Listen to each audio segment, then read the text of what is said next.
This episode of Going There features some content that may be uncomfortable for some listeners. Listener discretion is advised. In our last episode, we discussed purity culture and spent some time talking through a resource from the Purity Culture Dropout series titled My Sexual Values Workbook. We had to learn more and do a deeper dive.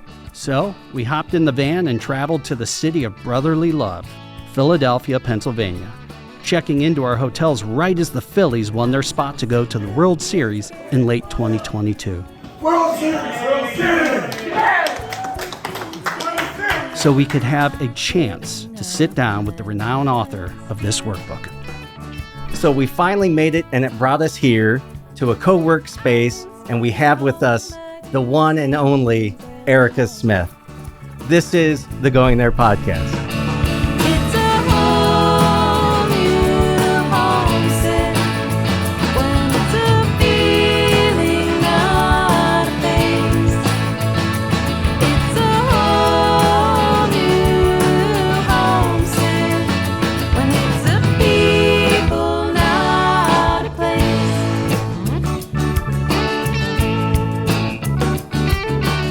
You better get comfortable, because now we're going there. Taboo topics are back on the table. So we're obviously in a different space than we normally are, but it's because we are about to have an awesome one-on-one conversation with the Erica Smith. And yes, I do have to put the in front of it.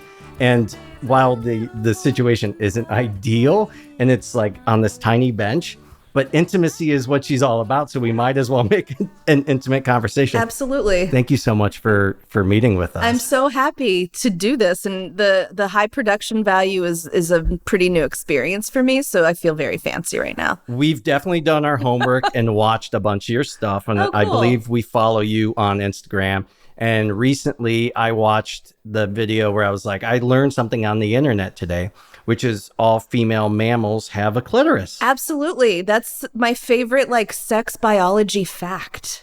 Not only is that a really cool nature fact, but it's important when debunking purity culture, because so many people are like, God created sex for this. And even, you go into real biblical stuff and it's like, sex is for procreation. Then why is there this pleasure center? Then why does a dolphin have a clitoris? Yeah. Well, we all know dolphins are rapists and perverts, right?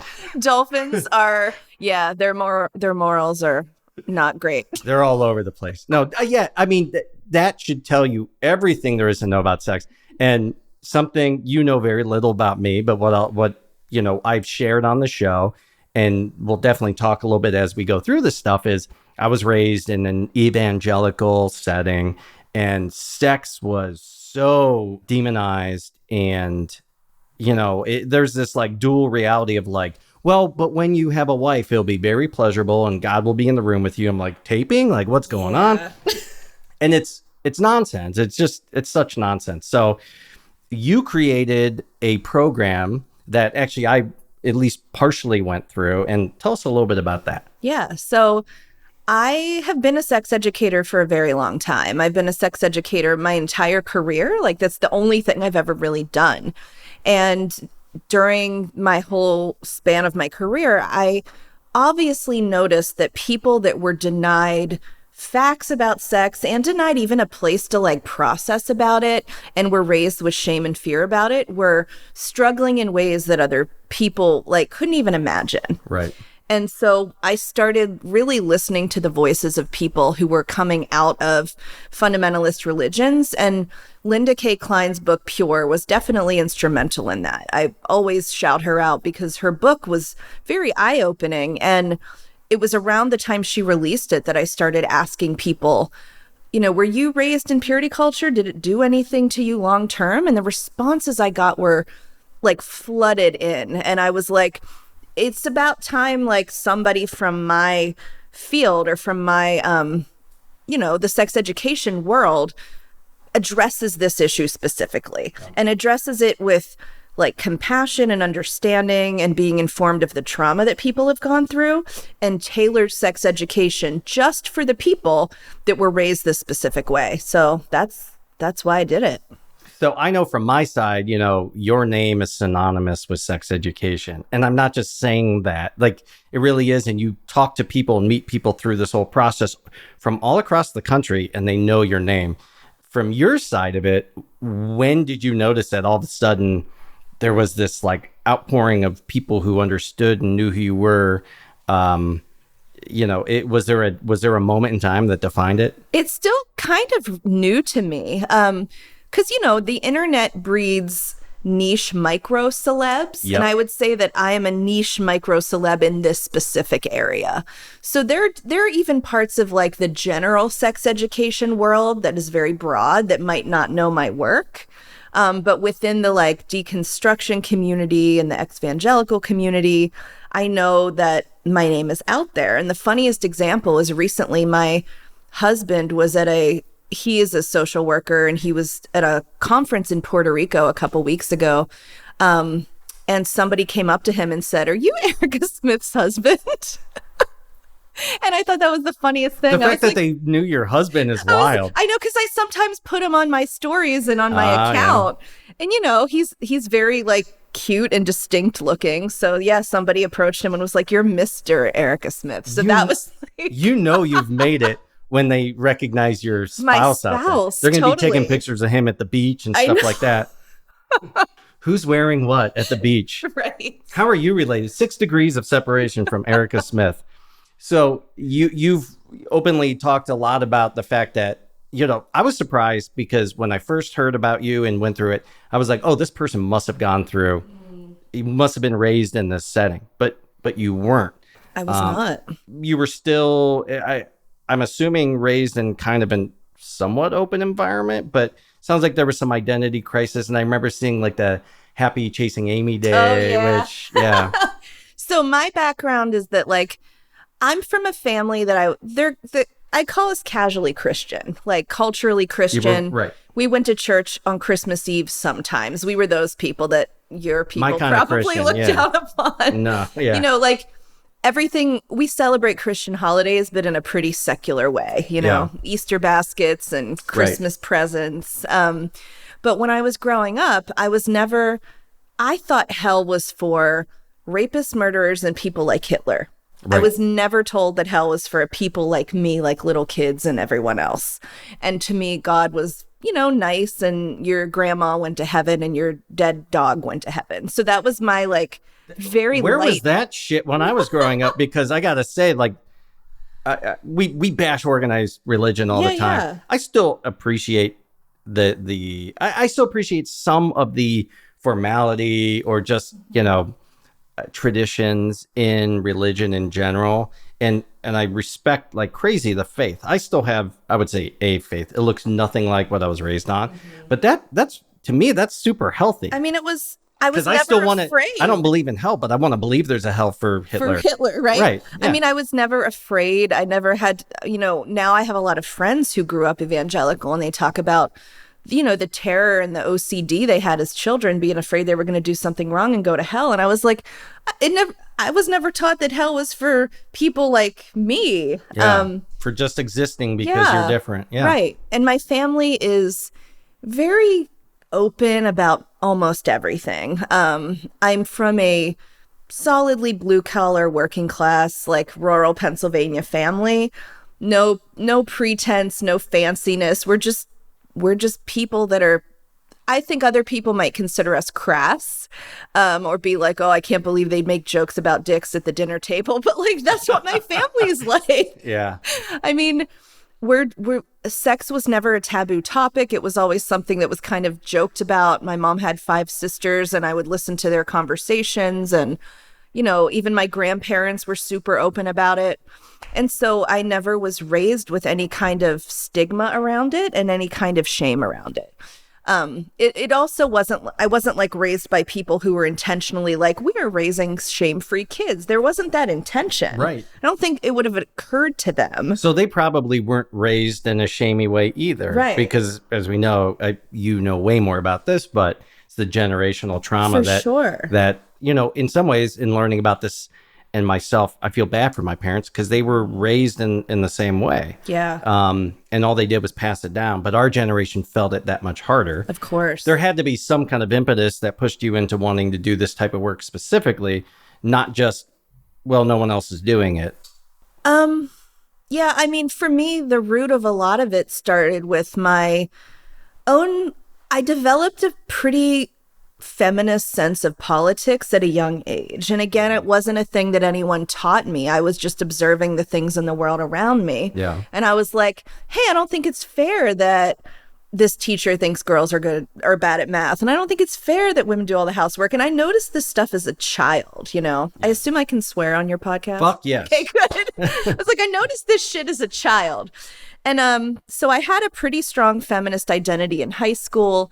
And I also was very open about sex with all my friends. And we became sexually active, most of us in high school. And we're making really healthy decisions about it. Yeah. So I had all these close girlfriends and we would talk about this stuff. And I realized that like I was kind of the friend that everyone would go to be like talking about their problems. And by the time I was in college, I was studying women's studies, which is now mostly known as gender studies. But I was in college. I went to college in 1997, so it was still women's studies. And the classes that I liked the most focused on sexuality, and not just sex in the reproductive, you know, this is how people do it and have pleasure aspect, but in the like the sociological aspect of it.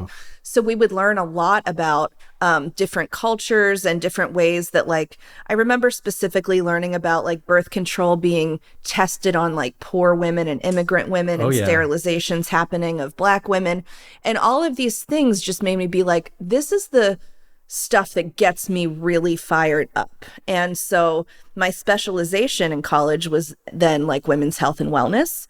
And my first job out of college was actually in abortion care. I worked in an abortion clinic and I was 21, 22. And I learned more on that job than I can even imagine ever learning in a classroom. Right. And that was when I really got the clear picture of how the Christian right was operating. Yeah. Because, you know, I was in abortion clinic work around, I was there during like 9/11 and all that time in history. And Operation Rescue was really huge, and some other big anti-abortion groups who were linked to violence. And our clinic was not immune to that. Like we actually got a letter from a group called the Army of God when I was working there. And it said like, we're going to kill all of you. And that's the scary thing. And I've had this fight with my parents because I was trying to tell them that if you actually understood the facts about the abortion care, like the healthcare side of abortion and what people that you think are the good guys are actually doing, not just that, but the misinformation and disinformation that they're putting out there and what happens in these centers where, I mean, it's all based on lies. Yeah. And to me, that's the paradox of Christianity is supposed to be like the search for the truth and like living the truth. And it's like, you're living horseshit. Like this is all nonsense. Yeah. And yeah, my parents, it's just no. And I try to be as objective as I can. I'm so unfair with my family sometimes, but it's like, you know, you still perpetuated these lies to us, and now I'm trying to unpack them. And I don't think that's rare in the sense that you're probably talking to people largely in their 30s, 40s, and 50s unpacking it, because the big push on purity culture started in the 80s into the 90s and the early 2000s. So, you know, I'm only, you know, I'm right about in that same cusp generation that you are. Yeah, I'm 43. You're 40. And I'll be 41. Yeah, you're like so, Zennial. Yeah, Zennial. Cusper. Yeah, we actually did an episode on generation gaps, and I brought somebody boomer to Z, and I got to sit right in the middle as that cusper. I'm like, I don't identify as any of you. I hate all of you. Get off my lawn. No. Yeah, so it, you know, the purity ring, and obviously part of it was based on, we don't want people to get AIDS. AIDS was an epidemic, but the problem is it was partnered with the lie of, well, the gays, it's the gay disease and God's punishing us, but just to be safe, when all that stuff was going on, like purity culture was rising, I was already a sex educator, and I was already actually working specifically in HIV prevention and public health. And I was seeing from my end all of the funding go towards abstinence only education. Yeah. Millions and I think billions of dollars. And meanwhile, I'm working in an HIV prevention program for young people, and we had to fight and claw to get funding. And a lot of times we would come up short. And meanwhile, I'm seeing all these abstinence only programs getting bankrolled fully, and also seeing the science that they don't fucking work. Yeah. So like, you know, when I tell people why I help people who were raised Christian and in purity culture, it's like, sure, I know you all need it, but I also feel like I have like a vendetta against all the way that during my career as a sex educator and doing abortion care and doing HIV prevention, I was watching the religious right suck up all the funding, suck up all the resources, and use it to harm people and not do any good about it. Yeah. So when I meet people that were raised in evangelical purity culture and who experience that side of it, I feel like I'm getting I get a lot of satisfaction out of being like, well, I will help you now. Like, you didn't ask for that. That was that was just something that happened to you by, you know, sheer luck of how you were raised. And it's unfair and it's fucked up. And I'm like, I will take you and I will teach you. I mean, the funniest part of this, I don't know if it's funny, but the most ironic part of it is you're doing what Jesus would do. Oh. You're like, give me your, you know, it's like you're taking the most broken, the most damaged, the unwanted, the lepers of the sexual and evangelical community and saying, come to me, I'll help you and I'll show you love. I never thought about it That's that way. the most Christ-like thing you can do. That's so awesome. Anyone who's had to deconstruct their own faith and religion, I think, sees it like that. Mm-hmm. The people who have been demonized by the church are typically the most Christ-like people that there are. And whether or not you believe in Christ or whatever, what he stood for, what the character is in the Bible, I mean, and it's the same kind of calling I have. That's why this show exists, because I felt like there's not enough people who look like me who go out there and say the stuff that makes people uncomfortable on the other side. Right. I guess what you're doing is I try to use my privilege for good. Yeah. But I will go places and people are like, oh, he's one of us. And that allows you to hear conversations you never want to fucking hear. Yeah. But it's also gotten me very excommunicated from my former relationships in life, because it's like, oh, you've been poisoned by the liberal Democrats and all this. And I find myself to be a very objective, middle of the road person. I think season 2, the premise is we all live more in the middle. You know, a lot of us left of center, but even a little right of center. The extremists are the ones who are like, even though I might agree with this person on their politics, they're constantly trying to tell you everybody who voted Republican is evil and blah, blah, blah. It's like, no, there's a lot of good people. So strongly disagree with all of that. Yeah.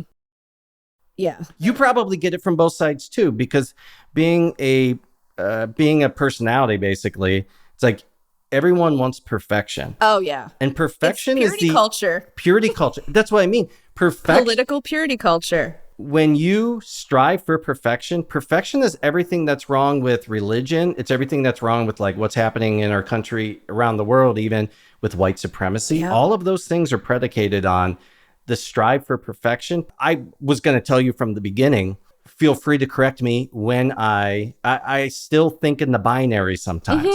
And so when you hear me say females or males or women or men, usually I'm referring to it from the historical church's perspective. Oh, I do the same thing. And I make sure, I usually say that. I'll be like, I'm using really binary language right now because we're talking, you know, because in purity culture, there are only 2 genders. Yes. You know, it doesn't mean I believe it, but I'm parroting that rhetoric because I'm trying to make everyone understand. But it's hard sometimes because, well, one, I'm a grammar Nazi. I mean, that's probably the most white supremacy I am is grammar Nazi. So like, you know, when somebody's a they, them, it is so hard to work that into a sentence correctly.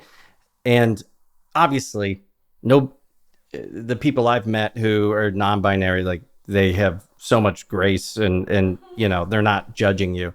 but it's so hard and you'll trip up. So if I do it today, feel free to correct me. I will add one thing that might make that more easy for you. And I do this a lot when I'm doing trainings about gender is it is now okay by the APA, the Webster's or Merriam-Webster's dictionary, all of the literary organizations to use they, them as a single pronoun. And we've been doing it forever without even thinking about it. Sure. And if you think about that, I think it makes it a little easier to adjust. I agree. It's like, oh, like if I said someone out there gave me coffee, you might say, oh, did they? And like, it's not because you think they're non-binary. It's just because you don't know who they are. That's a really good way of looking at it. Yeah. But I'm such a personal person. It's like, I'll just put their name in every sentence, but then it gets super awkward. When you first heard of me and my work, you thought like, well, this person must have been raised similarly. Yeah. And I do understand that I am like an outsider to the community of like deconstruction and ex-evangelicals who have welcomed me with open arms. And I know every once in a while, I'm sure there's somebody that's like, well, she doesn't know what she's talking about because she didn't live it.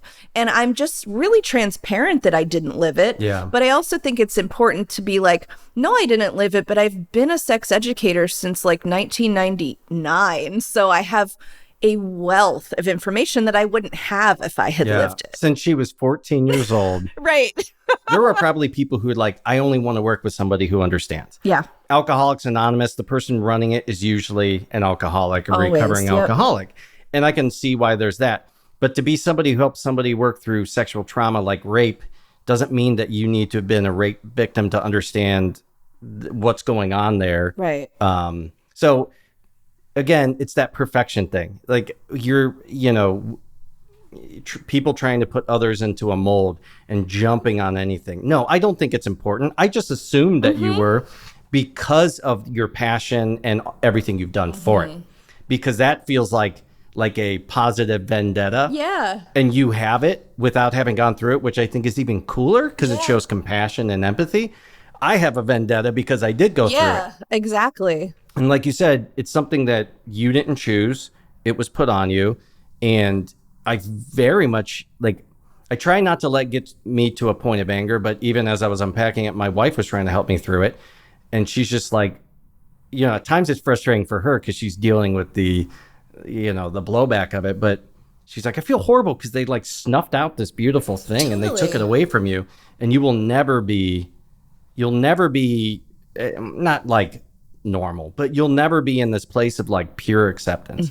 Shame and guilt and all these things will always be in a part of the package when it comes to sex. She's like, and that's so fucked up. It's so fucked up and unfair. And what I tell my clients when I'm working with them individually is like, nothing's wrong with you. You were not broken and fucked up, but the systems are, and they work exactly like they were designed to. Yeah. So like the patriarchal church system intentionally did this shit to you. They're the problem. They're the fucked up thing. Yeah. But I will say, for any people out there who are going through this and they feel broken and fucked up, you're probably always going to feel that way. Because I do too. And you know better, and you can put in place these things to talk yourself out of that negative talk. But it's hard not to feel that way because kind of like, we talked about alcoholics. You will always be in recovery. Yeah. At least that's how I feel. That is a good question, though. Do It's you a long feel like game. somebody, when you experience trauma, you can get through the point of being able to cope in healthy ways and not let it have major impacts on you? But I feel like it's always going to be a part of who I am till the day I die. I mean, I can't say that that's not the case, but I get so many incredible messages and feedback from people, not just people I've worked with, but people who follow my account, just being like, I want to share this victory with you. My husband and I decided to open our marriage and it's going really well. And I never would have been able to do that if, I hadn't been reading your content or gone through your workbook or whatever. So I see incredible victories happening. And I think that battling shame is like the longest long game in the world. Like it'll get smaller and smaller. You can tamp it out more and more, and it's going to take up less of like the pie chart in your brain. But, even if you're down to a little bit of a sliver, that's way better than than the whole pie. But yeah, I do hear incredible stories from people that are like, I never could have imagined having sex for fun before. I never. Yeah. I mean, the idea of like having guilt-free sex was like, that's the dream, man. Yeah. That's the dream. And I will say this, I don't know that I've ever said this publicly, maybe once on a podcast, but like, I don't think I've ever felt an ounce of sexual shame in my life. And I say that not to be like brag, but because no, like that's like the jealousy. You should feel it pouring over there.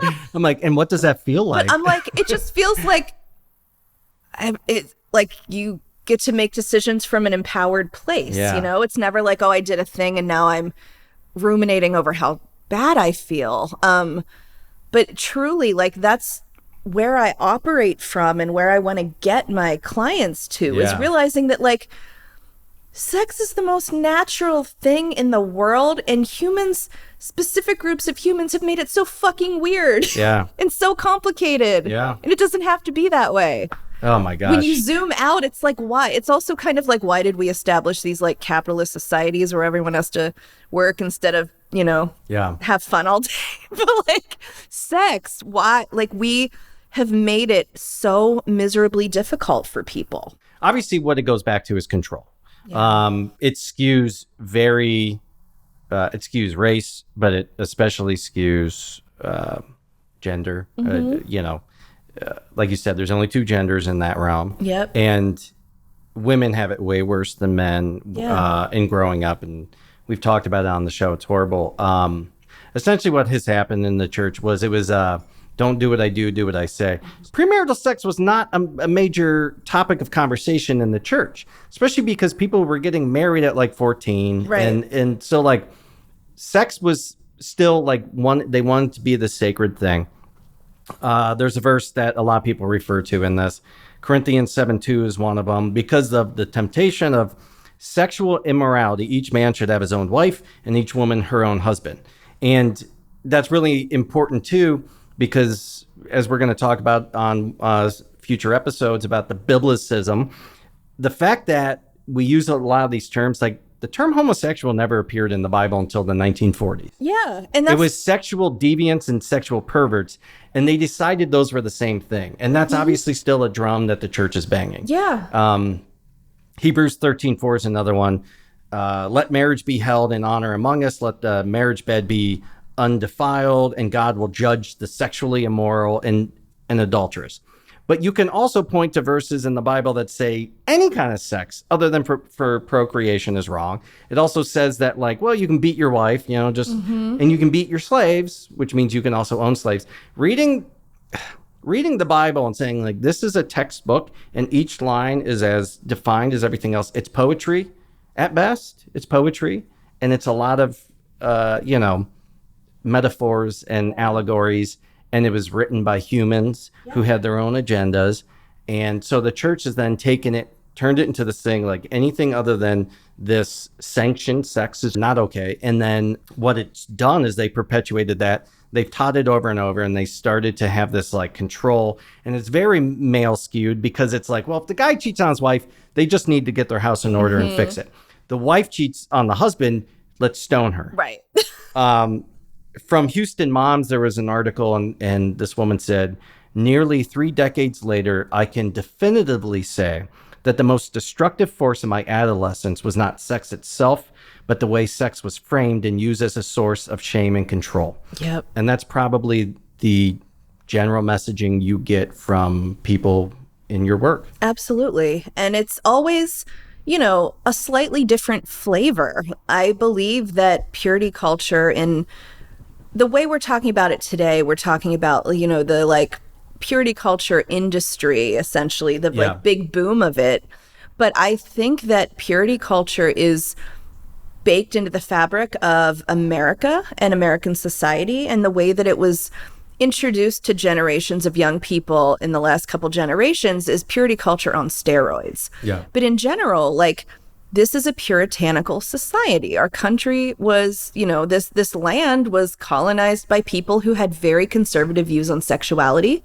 And you can read history about the ways that the white people that came here from England were absolutely disgusted by the sexual practices of the indigenous people that lived here. They thought it was ridiculous that they weren't ashamed to be naked. They thought it was disgusting that they had sex for pleasure. They did not like that there was not a clear gender binary like there was in their community. And that those beliefs have gotten enforced in this country since the country was founded. And you know, you don't have to grow up in the church to even get those messages. And that's what I was going to say. Like, while a big focus of this is on the church, purity culture absolutely existed outside the church as well. Anyone who went to public school in the 90s was taught abstinence is the way. Yeah. The Reagan era of education was definitely abstinence. Abstinence. And, you know, even just the idea of like slut shaming and victim blaming when someone is sexually assaulted, the idea that like a girl can have too much sex and get used up, but it's cool for a boy to like sleep around, like all of that stuff is Do you hear a purity lot about the culture. gum thing? Oh, I do hear about the gum. The gum metaphor is a big one, but I mean, I learned so much from my clients, and I tell them this all the time because in some ways I was sheltered from all the shit you all had to deal with. Yeah. And I have people being like, hey, you know, in my church, the pastor, someone actually told me the pastor blended up a milkshake and put dog shit in it. Literal took a dog turd out of his yard and put it in a milkshake in a blender. And said, This is drinking what this- happens if you have sex. Who would want this milkshake? Basically, the dog shit milkshake was a woman who had had sex. and then every guy in the church is like, I mean, I don't love dog shit, but need to get my milkshake on. right, like I mean, the metaphors Are disgusting. are batshit But what's worse crazy. than the metaphors is, like I was told specifically, if you have premarital sex, you might go to hell. But if you're a really good person, you might get into heaven, but you have to walk through like a lake of fire. Oh my And the God. more sexual experiences you have, the longer and bigger and hotter this lake is. And as a 14-year-old, or probably younger, let's say a 12-year-old just about to go through puberty, you're like, yeah, I still think I want to walk through that lake. Right. And I still want to touch my genitals furiously and regularly. Yeah. Like one of the worst things, I mean, there's so many worse things, but the idea of like making young people, whether they're 3 or 15, feel deep, immense shame and like something is wrong with them for having sexual thoughts, having sexual feelings. Like, And you don't own your body. no. God owns your body. So, masturbation was a big part of purity culture is like masturbation's bad. But you have somebody who's so sexually repressed and angry, and they can't even do that. Like you're, in my opinion, you're breeding the next rapist. I think about it more like if you're telling young men that having sexual thoughts and feelings are so deviant, you're dehumanizing, blaming girls for making you feel that way. Oh, yeah. Which really leads to just the idea of women as temptresses and terrible things to be eradicated. Yeah, and we've even heard that kind of rhetoric in some of the like mass shootings we've had. Oh, absolutely. I'm like, that is definitely taking this conversation on a tangent, but I don't think we can ignore that rhetoric gets used as like, these women were tempting me. These women. Jezebels. Yes. The incels, I mean, the big incel movement is like, these women won't have sex with me, like, because someone owes it to me because, you know, whether or not they realize they're saying it because there's a hierarchy here and you owe me this. And obviously, I'm not saying like not letting someone masturbate is going to make them a rapist, but you're breeding this very mentally unstable, unhealthy person who has no outlet. And we know that like the sexual stuff isn't just emotional and mental. I mean, any guy who's ever had blue balls knows that there's a physiological thing that happens in your body. Yeah. And so the idea that you're put in a situation where you lose self-control, that to me, that's from a place of some kind of like mental trauma and disturbance. And I think that's exactly what happens in a lot of those situations. Yeah, I mean, nothing good, regardless of the outcome, can come out of just making people feel like their bodies don't belong to them and are terrible, no matter, you know, what natural things are happening to them. It's like some of the biggest victories I see with my clients are when they are parents and they're like, oh, my 3-year-old touched his penis and I told him that it was okay and that he just needed to do it in privacy. Yeah, I was going to say, it's okay, but not at the dinner table at Thanksgiving. Not at the dentist. No, it's like, yeah, you do it, in the privacy of your own home, but to be able to have a conversation with your child where you recognize the humanity and the normalcy in their sexual development is like, you are breaking the generational curse bullshit when you can do that. Oh, yeah, we were never told, like, I remember sitting there in the bathtub and I'm like, what's it doing? Mm-hmm. It was just told like, oh, that's just something that happens to boys. Like, don't worry about it. It's like, it'd have been nice to have been actually educated on the science. Like, imagine there was no religion, perfect world, right? Imagine you're a caveman and you're just like walking around. All of a sudden you get an erection. You're like, there is no one telling you that this is right or like wrong or bad. It's like, this is my biology. It's just as normal as sneezing. Yeah. It's just a thing your body does. We were just talking about it, kind of like rape and everything. What purity culture did was essentially tried to debunk the idea of consent, because a big part of purity culture is like, you can't rape your wife. I mean, that is what it is.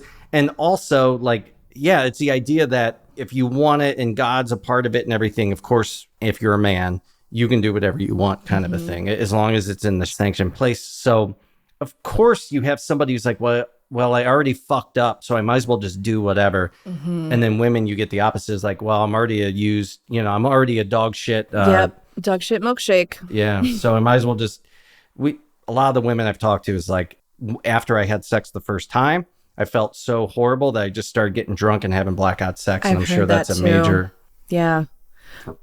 Yeah. To be taught you have no value other than in your sexual purity is just pure mind fuckery. Like, to hinge everything on that. Yeah. Okay. So I was also doing some research and I read this interesting article, and I'm talking about some of the effects of purity culture. Have you heard about this? And I don't know that there's been enough research to be able to say that this is for sure, but patients who were diagnosed with vaginismus.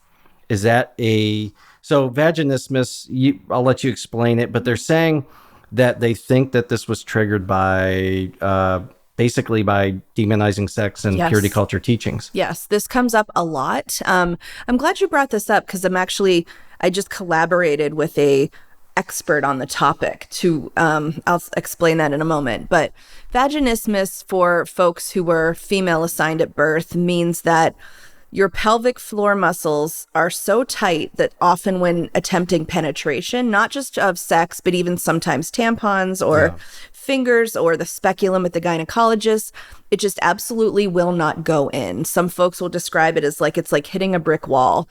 Can also be accompanied by severe pain. It's like there's just no entry to the vagina, essentially. And it is absolutely linked to religious shame.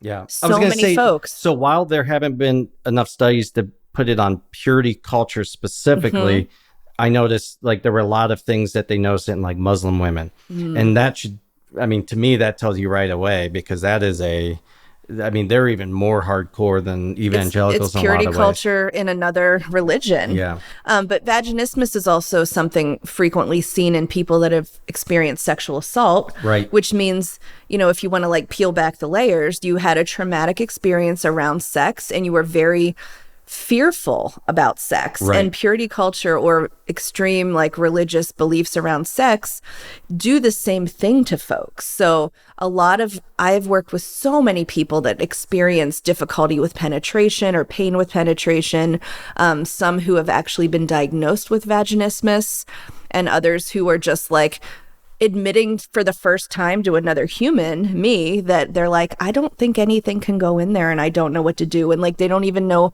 how to think about it or talk about it yet. Just getting to the point of talking about it out loud was probably the hardest, for sure, longest journey anyway, because there's so many things that, I have them too. Not that I think I'm like the picture of like ideal mental health, but it's like, you just kind of push it behind you. You're like, whatever, that's just how I am. I'm fucked up. Yeah. And, saying it out loud sometimes, going into therapy in general, but especially when it's about sex and sex is all the shame, talking about it out loud is, while it's cathartic and therapeutic and whatever it is for each person, it's just hard to get to that point. Oh, yeah.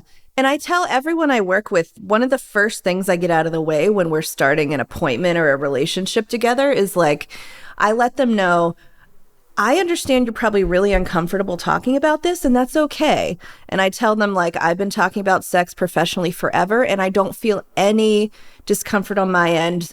So please don't censor yourself. Please don't feel like you have to talk in a perfect way about it. Just like whatever you want to say. See, I'm from a family who tells dick jokes at the dinner table. I am. That's how you should do it. You break the ice with a dick joke right off the bat.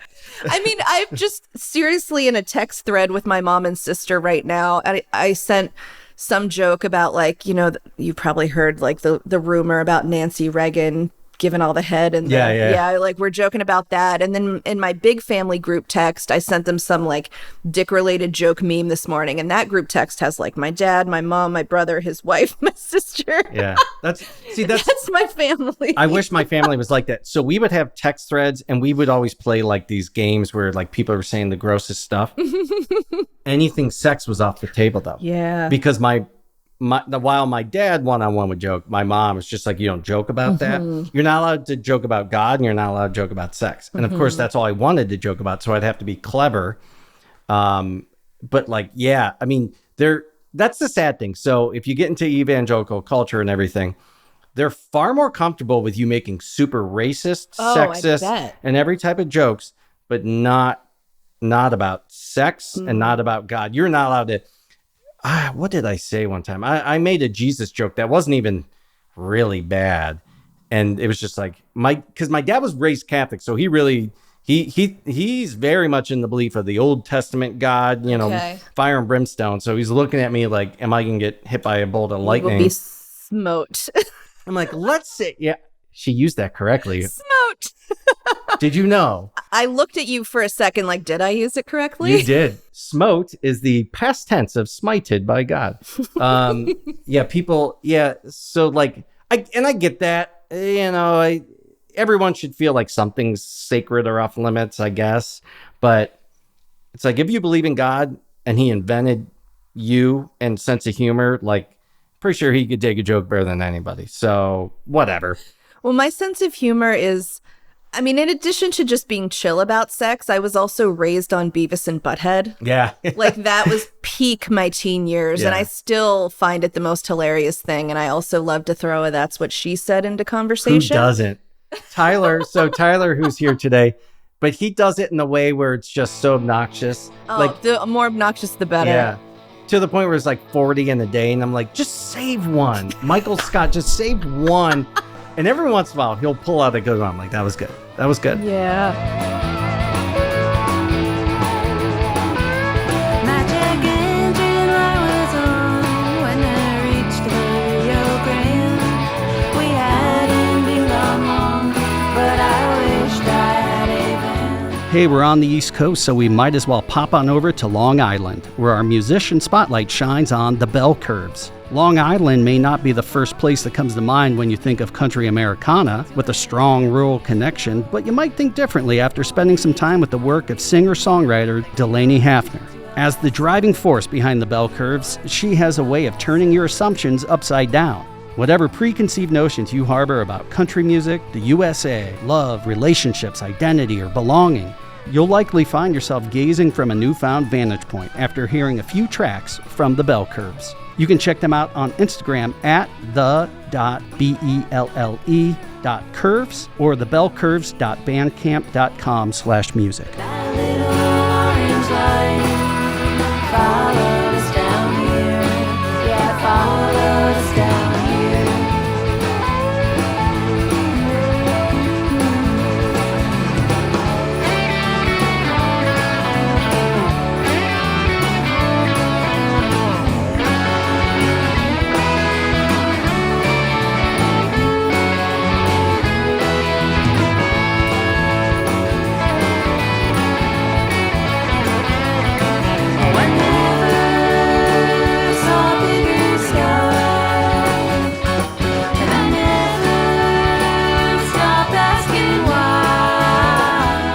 So how I was introduced to you was through my own therapist who had me go through your workbook.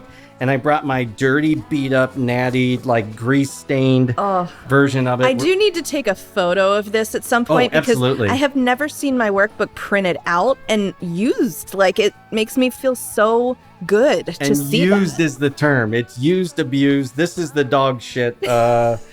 Puree. No.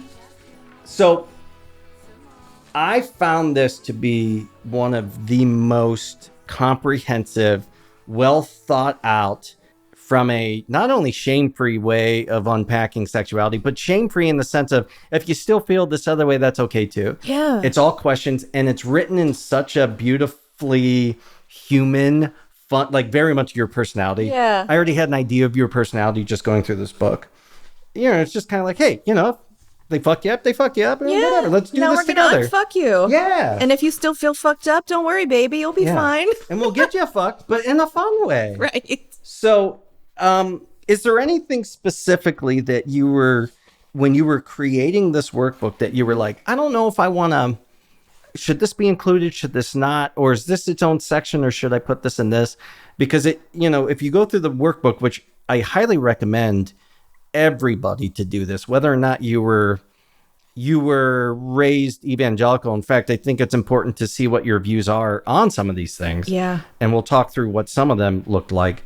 Was there anything that you felt like, maybe this doesn't fit, or maybe this should be part of this? Or I really wanted to be so comprehensive. And the thing about, we've all heard the term comprehensive sex education, but I don't think most people like know what that really means. I think of what they made us go through in school, and it was not comprehensive. No. But they would call it comprehensive. Yeah. So, We covered penis and vagina. I think we're right. done. And if you talk about STDs and how not to Yeah. get pregnant, that's basically it. And that is not comprehensive. Those of us who work in the sexuality field know that talking about the like nitty gritty details of how sex happens in a biological sense is a tiny fraction of the topic of sexuality. And that's what I really wanted to embody in this workbook, is like, yeah, so you might need to think about how you feel about the act of sex, but we're also going to talk about all the other factors that come into play. And that's where I pulled out the circles of sexuality. And that's something I learned in grad school. When I was in grad school to be a sex educator, we learned about the 5 circles of sexuality. Yep. Which you probably have memorized, but I have them right here. Yeah, I have them memorized in a sense. Yeah. But in addition to the like nuts and bolts reproduction circle, there's also like the things we learn about intimacy, the things we learn about sexualization, meaning like power involved in sex, the things we learn about how to be in relationships, the things we learn about gender and sexual identity. Is that covering all? Yeah. Sensuality. Sensuality is the one I forgot. That's like the most fun. important one. The No, fun I'm of kidding. sex. The sex feeling good. The reason why we Yeah. touch each other. The reason why we want to feel pleasure. So we have to think about all of these topics when we're deconstructing values, because it's not just like, hey, do you believe a penis should go in a vagina? Like that's not deconstructing sexuality values. I wanted to ask people to think about all of those things, and knowing that folks would not have any idea where to start, Yeah. I broke it down in those clear categories. And then I made sure to emphasize especially abortion and porn, Yes. because Yeah. I was like, they need their own little section. Yeah. Because those are some of the hottest topics that I think get just bulldozed by the religious right. And Yeah. so, yeah, that's why I did it the way I did it. And like low key, I'm going to be expanding this into an actual book in the future. I was gonna ask. I'm working. I'm one of those people that's like, I'm working on a book, and I've been saying that for years. I'm one of those. Yeah. I totally get it, because a book is a totally different project. Yeah. You know, like if you're working on a film for, you know, if a film goes on for a few years, that's crazy. But a book, it's because it's constantly morphing, and if you're not in the mood to write, Yeah. But I can only imagine how much information you have to put into it. It's more about what should I just cut out because of all the things you've gone through. But Yeah. I find it extremely comprehensive, and it's funny because what it kind of told me was I can, on paper, completely intellectualize and rationalize everything. It's this emotional fuckery, as you said, Yeah. that is so hard to get through, because in a vacuum, all of this makes perfect sense.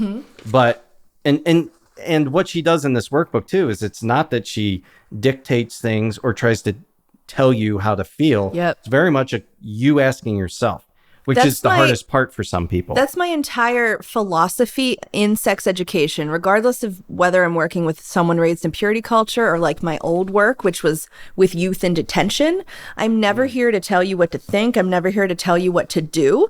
But I think the most important job of a sex educator is to be like, here are all the facts. How do you feel? What do you think? What decisions will you make based on this information? And so what's funny is what gets lost in some of all of the purity culture stuff and even unpacking the trauma is like the face value of things that you're like, God, I've never stopped and thought about it. I didn't have a ton of ahas. It's like, yeah, I know, but Yeah, I'm curious. Was there parts that you were like, oh shit, I really never thought about this, or this one's... it was almost always the most obvious. So one of them was about virginity. What do you think about virginity? And even though we know it's all about virginity in the purity culture sense, it's really about don't have sex at all. And like the first time, I think it showed kind of my own privilege of the first time for a guy isn't that big of a deal. It's kind of like shit.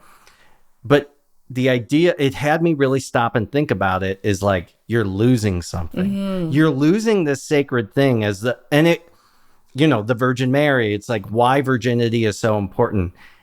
And to really think about it, I guess the aha for me was when I challenged myself to think about it. I'm like, wait a second. Why is it such a big deal? Yeah. Not saying that sex isn't a big deal or that your first time shouldn't be unique or special or whatever it is to you. It's an important part of your journey as a human. But I'm like, why the fuck is it? It's like, not like I remember my first time I ate a burger. Who like, that's great. That's great. And now I eat burgers all the time. Right. They're delicious. But it was so obvious. I'm like, oh yeah, it's all about virginity. It was like questions you don't ask yourself because you're so focused on one thing. Yeah, and the concept of virginity is life-changingly important is just so normalized that sometimes it's like, why would I even question that? Unless somebody else asked me to question it. And that's it. If I asked you to go through like the main values that purity culture sort of rests on and confront those main values, that's one of them. And it's like, I write it out like, do you believe that virginity is this hard line definition, immutable thing that is super important? And then kind of the other side of that belief is that virginity is a social construct and that it can be lovely to have sex for the first time, but it doesn't change your entire life. Right. And then I ask people, where do you stand in between those beliefs? Like, what do you think about it? I'll tell you what.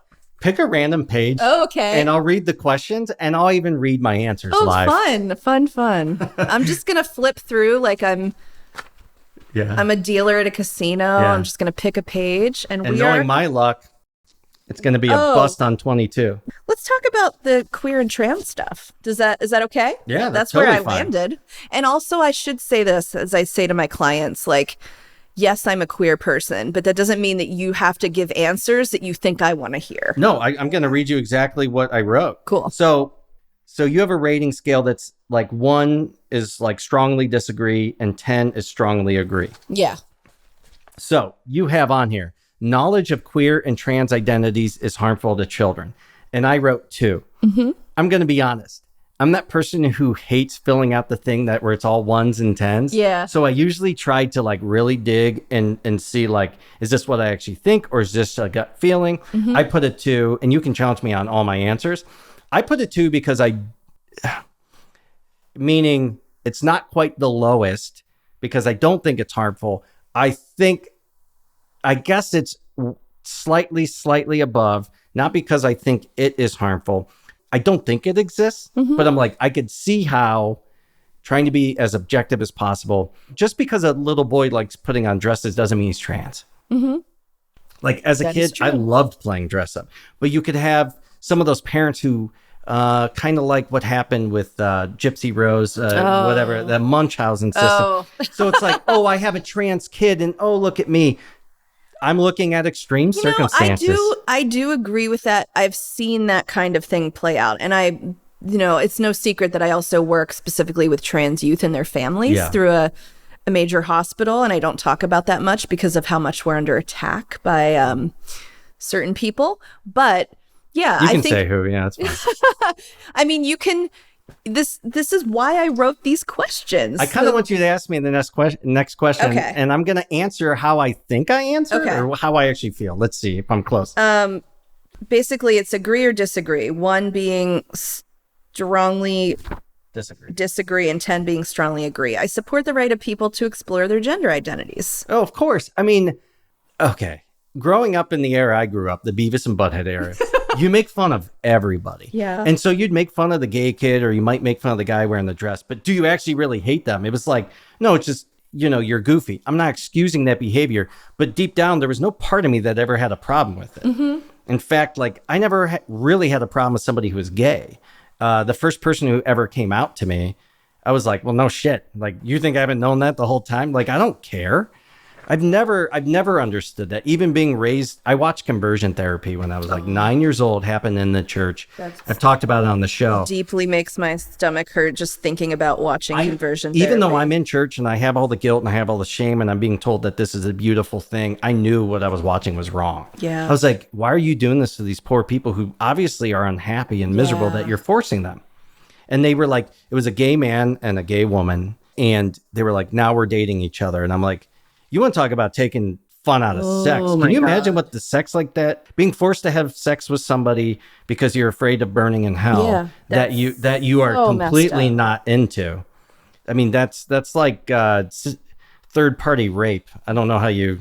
Yeah. So anyway, go to whatever you want. I want to go to the pornography section just because I just taught like a big class on it, and I'm very passionate about how much evangelicals have hijacked the entire porn conversation. So let's talk about porn, and I want you to go to mine, and I will let you candidly read my answers out loud. Okay. Seriously, I'm actually very interested to hear what I say. Yeah. I think I have an idea of what I'm going to say about porn. We wanted to do a full episode on porn. Mm-hmm. And I'm like, I think we should at some point, but I also think it's part of the purity culture stuff. And I didn't want to hijack this conversation because I do think it's important to talk about porn, because porn is a scale, I think, of where it's unhealthy, not as a viewer necessarily, but the porn industry.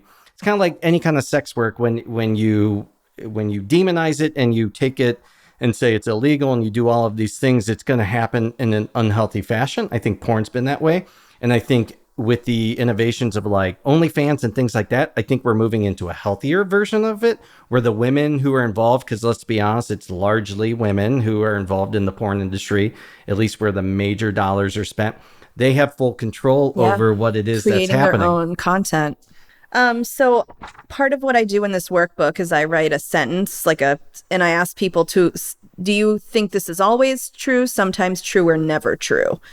And some of those sentences are, I wrote, pornography can be created in an ethical fashion. And you said sometimes, and I absolutely agree with that on my end. It's hard to say always or never, because I feel like there are very few absolutes in life. Yeah. And so take that with a grain of salt. I think the answer is like almost all the time, yes. Obviously, that's just not how it happens. So, and I mean, when I taught my class on porn in August, I guess that was, one of my guests is a woman who is a pretty big named porn star. And she shared that like she has felt more disrespected being a server and a waitress than on a porn set. I've watched documentaries and stuff. The actual people making it are, especially in modern day, are actually very respectful. Yeah. And like a lot of the guys and stuff are like very female friendly. Some of them aren't even straight and they're just doing it for acting and make some money. And they're just like, what do you want me to do? What do you want me not to do? And not every set is going to be like that. There are plenty of examples of coercion, of trafficking, plenty of examples of real fucked up stuff. But if you were on a mainstream porn set nowadays, you actually go through a consent agreement with your partner. Yeah. So it's like a checklist where it's like, I'll do this, but I won't do this today. And I don't want you to, pull my hair today. Or like, you really hash it out in a way that like, that doesn't happen if you're just having sex with your No, with someone you meet on the street, actually, you know? every evening before bed, I have my wife fill out a full form. I'm like, what do you Here's want? the checklist. It's mostly don't kiss me, don't touch me, no eye contact. I'm kidding. Oh, okay, here's another question. Let's see. So the statement I wrote was consuming pornography can damage a person's respect of women. And you wrote sometimes, what are they watching? Yeah. Yeah. I think there's a lot of porn that exists where it perpetuates like dominance in an unhealthy sense, where it's, you know, like the casting calls and things where when you read the stories, because the true stories of like the Girls Gone Wild type stuff. Yeah. I think it definitely shows like for the cost of a hat or a free t-shirt, you can have sex with whoever you want. And these women are drunk. So who gives a shit anyway? And I do think, you know, if a young person, a young man is only looking at that kind of stuff and doesn't have anyone to give him context or anyone to talk to him about his values and about consent, then, you know, I don't think that is great. Let me see. I love this answer. So the question is, pornography use is okay when people are in a monogamous relationship. And you said always, but let me tell you, just today I saw a post going around from, you know, some woman who has an Instagram account where she's, you know, educating about something. And her post was like, porn is cheating. Watching porn is cheating. That's so fucking stupid. I agree with you. Like, as somebody who has his own hangups on sex, I've talked to so many guys and they're like, I won't watch it because she gets mad. And I'm like, that has nothing to do with you. That is something she has not worked through. That is a jealousy thing. And I'm not saying she's fucked up, but anybody who's like, I understand jealousy. We've all felt it. I've definitely felt it in certain areas. Like, even if you're in the most monogamous of relationships, that person thinks about and looks at, and even during sex, thinks about other people. It is human nature. You know, it's like teaching purity culture in any form or fashion. You're trying to take something that is inhuman and say this is something to strive for. Yeah. Yeah. Pornography is a healthy outlet. Let's say you're in a relationship with somebody who cannot or will not do a sexual act, but you fantasize about it. Watch it. Yeah, watch it, think about it. I mean, I do a lot of teaching of my clients about how, like, having sexual thoughts and feelings about someone that's not your monogamous partner doesn't mean shit. It just means you're human. You can't control looking at someone and finding them hot. Like, and trying to control that is just a dead end of frustration.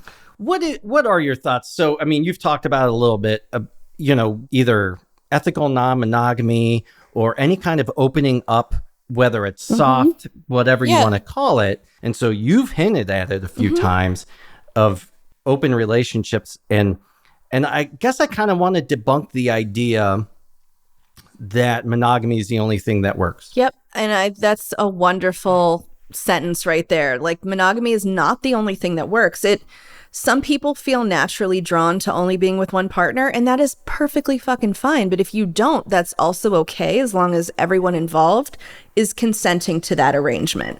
And you can have deep, loving connections with more than one person. It's not a lack of commitment if you are having other sexual partners, as long as you and your, you know, if you are married or you are in a primary committed partnership, like, if everyone is okay with what's happening, it requires a lot of conversation, a lot of negotiation, a lot of communication. That's what I was going to say. From the people I've met and the conversation I've had, and after that finale, I was like, I want to go out there and kind of experience the world. And we went to a sex club, and we were just meeting people and talking to them, and you know, it's such a spectrum. It's not this I've one never thing. been to a sex club. You've outdone me. You would be so bored because it's like you hear the real juicy stuff. But everyone, I think a lot of people they have this stigma that they go, oh, they're swingers. Like, swinging could mean a million different things. And a lot of times, I think what people are seeing that gets sensationalized is bored people who are like, we're just going to try this. Yeah. But there's a lot of people who are actually living in a lifestyle where they're like, no, we both agree to all these things. And I was going to say, the one thing I've seen is the couples who are doing something other than your just standard monogamy are far more in tune, far more in love, and far more like communicating openly and transparently with each other than the people in their standard monogamous relationships. Because those people, a lot of them from the get-go are not being fully honest with their partner themselves because they're like, I don't watch porn. Yeah, you do, bro. You just don't do it when she's around. Well, I will say, just to like co-sign what you're saying, you have to put thoughtful intention into a non-monogamous relationship. But a lot of people enter monogamy without ever thinking about it deeply, without ever talking about it deeply. They just do it because it's the thing to do. Yeah. And one term or concept that I like to teach people about is the idea of the relationship escalator. And that is our big cultural belief that a relationship must progress in certain ways to be valid. Right. And that it's like you meet, you commit, and you are monogamous until one of you dies. That's our relationship escalator. But there's except for the fact that the divorce rate is probably over 50% today, and that cheating is like crazy. Just the thing people do. It's rampant. Yeah. People climb the relationship escalator with very, very little thoughtful intention. And to be someone who creates a model of a relationship that doesn't climb the escalator means you have to be intentional and you have to be thoughtful and you have to put effort into it. And I think that that can be beautiful and that you can have beautiful relationships that are monogamous or not. It's not the only way to be. And it can be really, really, really scary to think about a non-monogamous relationship. It can be really scary to challenge your own personal feelings about what that might mean for you. But doing it is so worth it. And I know so many people who have gone from purity culture to polyamory, and it works for them. I would imagine so. If you can get past the shame and guilt. Otherwise, you're like, I have shame with so many people. It would be a whole other episode, but I would like to go off for a moment about the concept of porn as an addiction. Do you not think that people can become addicted to porn? I believe that people, and I'm talking from the view of someone in the sexuality field who has read a lot of research about this and who... But don't take her too seriously. She's never been to a sex club. I'm guessing she's never made a porn. No, I'm kidding. So what the research says is that yes, absolutely, people can have problematic behaviors around pornography and behaviors that they feel that are interrupting and disrupting their lives. Yeah. But when you actually study the brain and how people's brains respond on pornography, it does not mimic at all other addictions. There's actually less brain activity when people are exposed to pornography when they are self-described addicts than there would be if they were like drug addicts and are given drugs. Also, multiple studies have shown that religious beliefs are the biggest predictor of a person saying that they're an addict to porn. So if you were raised very religiously, you are so much more likely to perceive your behavior around porn as an addiction and a problem. And that might mean there are people that might watch porn once a month and perceive that they're addicted because that's what they've been told. I could see that. Yeah. I mean, I worked with somebody one time who said he watched porn maybe 4 or 5 times a year and was sent to an addiction program by his wife and minister. So my opinion is not all that important, but here's my thoughts on it. Is that, it's not like alcohol has actual addictive behaviors, just like nicotine and other things. It's not like porn is the bad guy in it. It's that people can have really unhealthy coping mechanisms, but I feel like porn is a false reality for some people. And I feel like that's somebody who plays too much video games. Like, yeah, you can become addicted, but it's not like the video games are bad. Right. And there is... I will self-promote for a minute. Please do.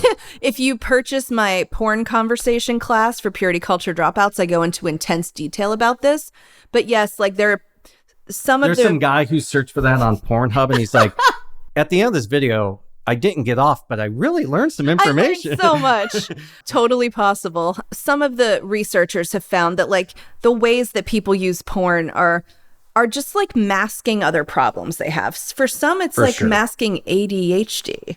For some, it's masking their desire to disengage from real life and just, float off in fantasy world because their real life is difficult. Like those are ways that people use porn. So again, I'm not saying it never is problematic in people's lives, but the idea that it's an addiction that needs to go to an addiction center that's always religious based, where they continue to shame you and make you feel like more of an addict and you'll need their services more, is a huge fucking racket. I And agree. sex addiction researchers want people to get the help they need. They just don't believe that using the addiction model is the help they need. Exactly. I agree 100%. You're dealing with some kind of behavioral coping mechanism or sexual trauma. And it's funny because if you were to read my answers top to bottom, you'd be like, oh yeah, this guy's experienced some bullshit. Porn for some reason is like my healthiest view. And I think it's the disassociation with like, oh, this isn't reality. You know what's so funny is I did not know you were, when I picked the porn section to look at, it was because I thought that would be a difficult one for you, because for so many men raised like you were, it is one of their most difficult topics. So you were kind of an anomaly in my experience. Oh, I am a dog shit milkshake. Let me tell you, like if you were to read this top to bottom, you might like turn me into the cops bag. I think I found the Unabomber. It's the things that I found out about myself are so bizarre, and I know other people have to experience it, but it's so different because you're not one thing. Somebody who's experienced trauma in this sense, you can't put yourself in a bucket, and I think that's what makes it difficult. And it is, you read through some of it. I guess I've had a healthy relationship with porn. Great. I feel like I'm gonna client you for a minute. If you were my client, I would be like, bro, this is such a victory. And if you can feel that non-shame feeling you feel around porn, you can carry that into other areas of sexuality. I don't know. I've just been able to compartmentalize it and go like, I mean, that's fine. Why can't I view regular sex? Client me, please. Like, fix me. Yeah. How many people come to you and just go, please fix me? Sometimes they do that, but I'm always like, no, I'm just going to guide you on fixing yourself. So I have a few last questions. Sure. You're an attractive woman. If you look like Dr. Ruth, this might not be an issue, right? Do you get transference from your patients? And for those of you who don't know what that is, transference is like when you start to get create feelings for somebody like your doctor, your therapist, but especially because you're talking about sex. So somebody who's having a sexual breakthrough.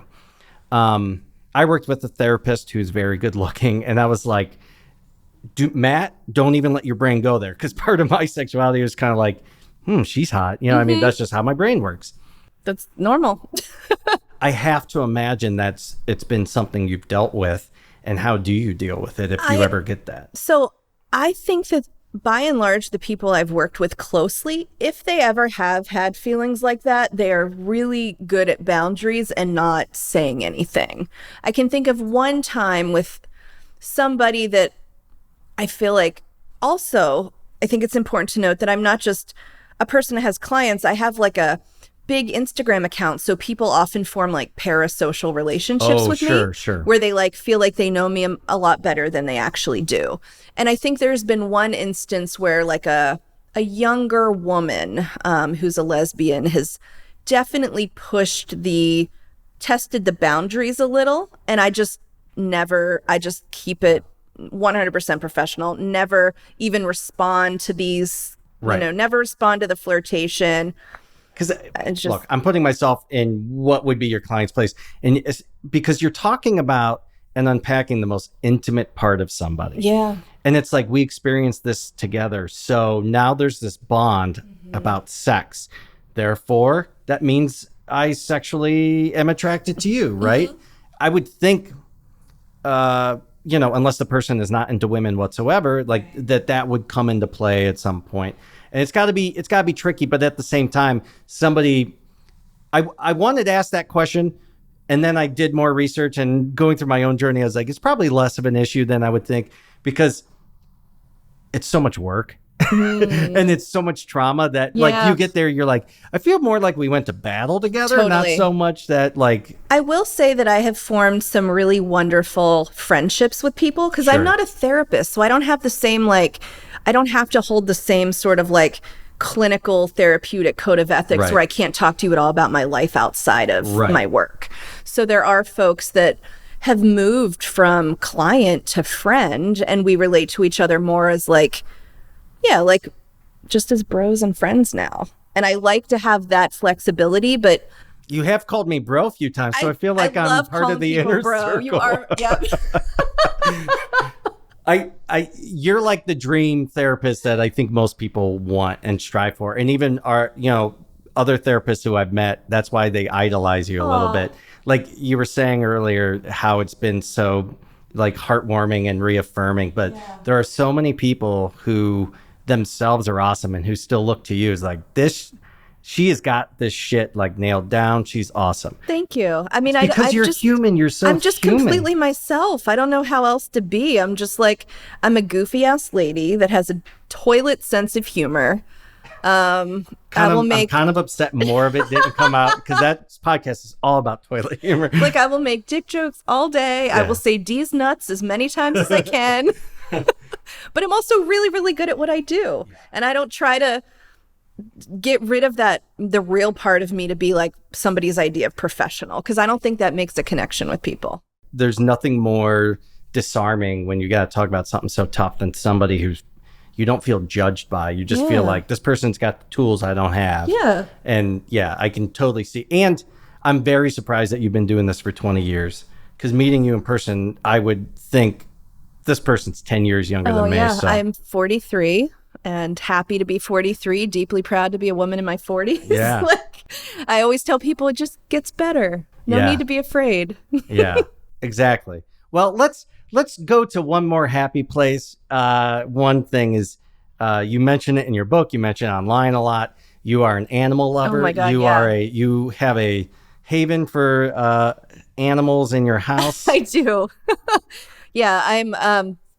My whole family was always animal lovers, and I married an animal lover, and we have 2 rescue dogs and 4 rescue cats, and we live in a row home in Philadelphia, and they're our little family. We are a decidedly child-free couple, but we fucking love animals and we rescue them a lot. And my husband is like the cat whisperer of Mount Airy. If anyone finds a stray cat, they like call him up and they're like, "Can you come trap this cat?"